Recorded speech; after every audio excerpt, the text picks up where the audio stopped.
ভোলার বোরহানুর দিনে ইউনের কম্বল উপহার পেয়ে খুশি শীতার্তরা। শীতের কষ্ট লাঘবে দিনমজুর, হতদরিদ্র ও ফুটপাতে থাকা ভবঘুরে শীতার্ত মানুষের মাঝে কম্বল বিতরণ করেছেন ভোলার বোরহানুদ্দিন উপজেলা নির্বাহী কর্মকর্তা রায়হানুজ্জামান।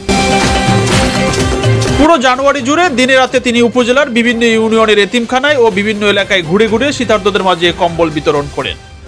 আমাদেরকে আগে কোনো কম্বল দিয়ে জানে, আমাদের অনেক কষ্ট হয়েছে। আজকে এই বড় বড় কম্বল দিয়ে গেছে, আমাদের অনেক ভালো লাগছে। বোরহানুদ্দিন উপজেলা নির্বাহী অফিসার স্যারের নেতৃত্বে আজকে এখানে এই কম্বল দিচ্ছি এবং এখানে কম্বল সুন্দরভাবে দেওয়া হচ্ছে এবং অত্র গঙ্গাপুর ইউনিয়নবাসীদের যত এতিমখানা এবং যারা প্রাপ্য তাদেরকে এই শীতবস্ত্র দেওয়া হচ্ছে এবং সঠিকভাবে সুন্দরভাবে দেওয়া হচ্ছে। কম্বল পেয়ে শীতার্তরা জানান, কয়েকদিন ধরে শীতে অনেক কষ্ট করতেছি, সামর্থ্য না থাকায় শীতের পোশাক কিনতে পারিনি। ঘরের সামনে লোকজনের শব্দ পেয়ে দরজা খুলে দেখি আমাদের ইউনো স্যার কম্বল নিয়ে হাজির হয়েছেন। এই কম্বল পেয়ে আমরা অনেক খুশি হয়েছি, শীতে আমাদেরকে আর কষ্ট করতে হবে না।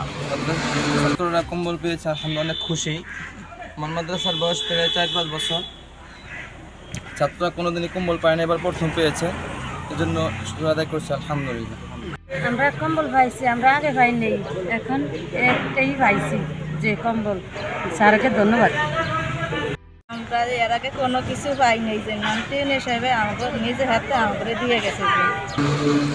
বোরহানুদ্দিন উপজেলা নির্বাহী অফিসার রায়হানুজ্জামান জানান, জেলা প্রশাসক স্যারের দিক নির্দেশনায় তিনি সমাজের সুবিধাবঞ্চিত, অসহায় ও ছিন্নমূল শীতার্ত মানুষের মাঝে দিনে রাতে ঘুরে ঘুরে 1094 জনকে শীতবস্ত্র কম্বল প্রদান করেছেন।